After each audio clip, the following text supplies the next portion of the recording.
ここ、千葉県立富津公園の中には、房総半島では唯一の放塁砲台の跡があります。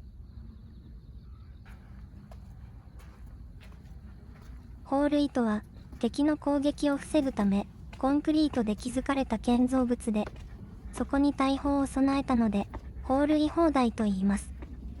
まさに、東京湾防備の前線基地でした。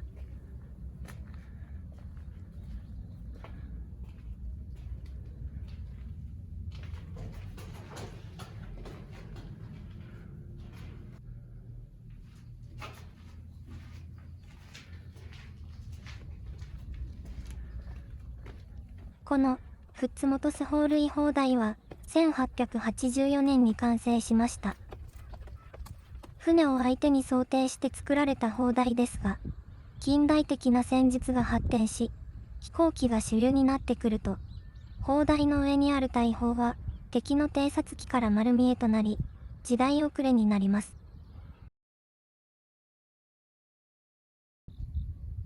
東京湾に設置されていた砲台から、実戦で弾が発射されることはありませんでした。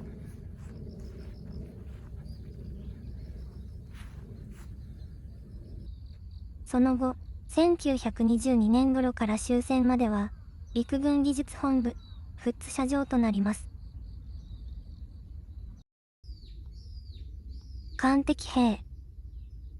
ゲゲゲの鬼太郎に出てくる、塗り壁みたいですね。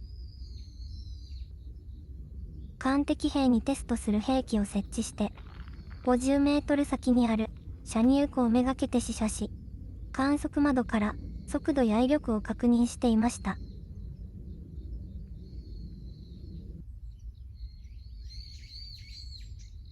弾丸射入口。弾丸を撃たれる側なので、厚さ130センチの鉄筋コンクリートで、下は砂になっています。威力を確認したり、鉄板の貫通試験などを行っていました。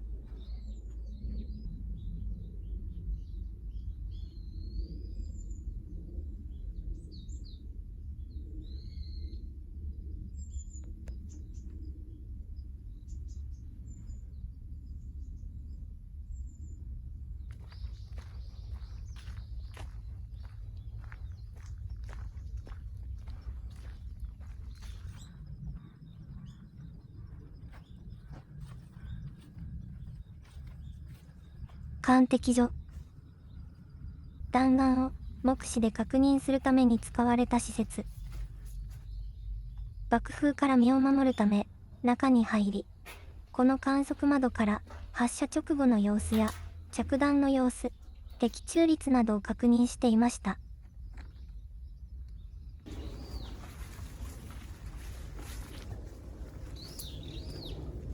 形は違いますが、こちらも艦敵所です。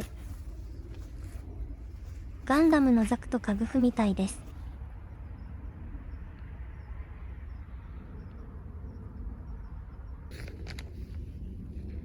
虫、クモの巣、ズボンにつく植物がすごいです。行かれる方は、ちゃんと対策をしてから行ってみてください。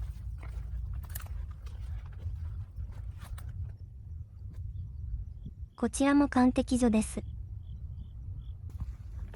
海に面しているところにあるので、海上での着弾の様子などを確認していたのでしょう。終戦後、当時の資料は軍事機密となるため焼却され、施設のほとんどが埋められてしまいましたが、ここ、富津公園には、今でも一部が当時の姿のまま残っています。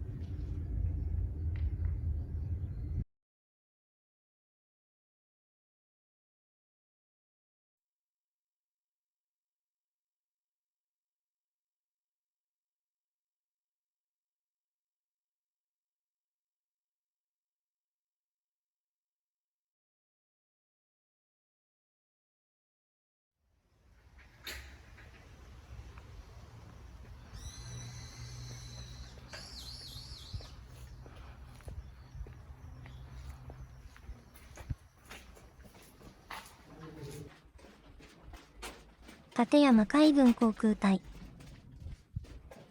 第一次世界大戦では、今までにはなかった飛行機が、兵器として使われるようになりました。そのため、1930年に実戦航空部隊として、立山海軍航空部隊が作られました。現在は、海上自衛隊、立山航空基地として使われています。この赤山地下壕に関する資料は、ほとんどなく、はっきりしたことは分かっていません。1944年以降に掘り始められたといい、当時の複数の証言があります。そして、1945年の終戦まで掘られており、未完成の地下壕なのは確かです。この赤山地下壕は、合計した長さが 1.6km あり、全国的に見ても大きな地下壕の一つとなっています。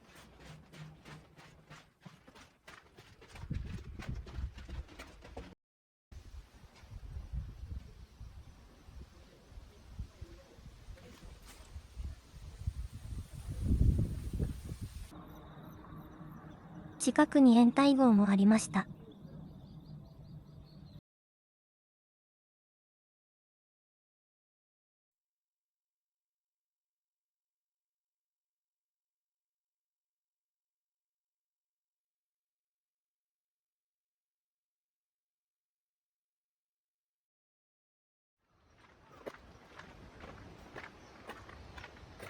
大房岬自然公園。ここにもたくさん残っているのですが、地図もアバウトで木で覆われていてなかなか見つけることができません。草木の少なくなる冬に訪れると見つけやすいと思います。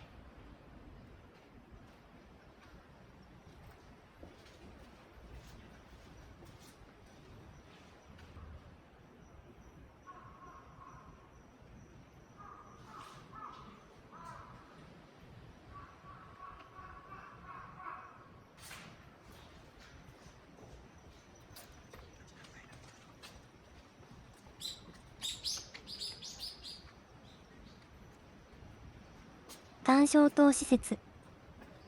夜間の攻撃に対して敵の戦闘機や戦艦を照らし出すための装置です。レーダーがあまり普及していなかった当時、目視で確認するということが防衛上とても重要でした。今の言葉で言うと、敵の飛行機を見つけるためのサーチライト施設です。単焦灯はこの地下空間に格納されており、昇降機によって上下する仕組みになっていました。ここも美しい状態で残っていて、神殿の感じが漂っている、そんな印象を受けました。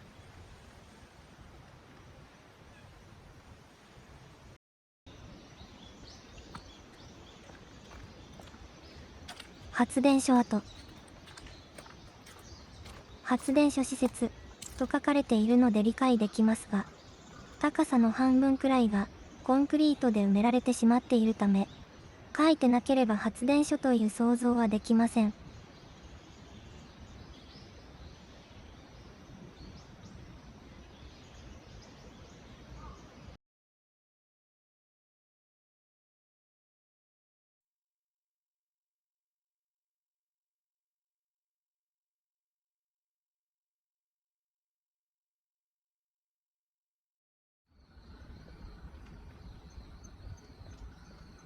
1941年、太平洋戦争が始まる直前の9月に、茂原海軍航空基地の建設が始まった。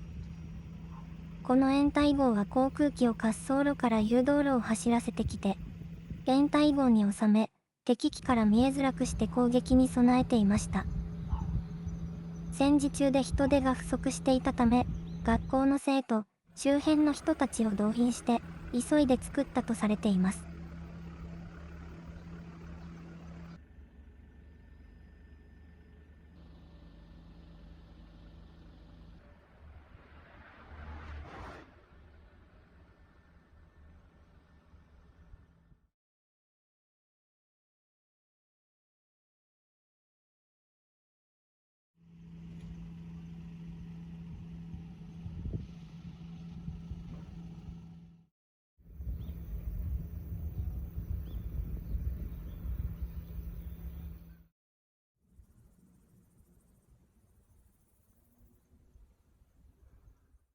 三井化学株式会社の東側の通称1000メートル道路は当時の滑走路であり、幅は狭くなりましたが、滑走路がそのまま道路として使われています。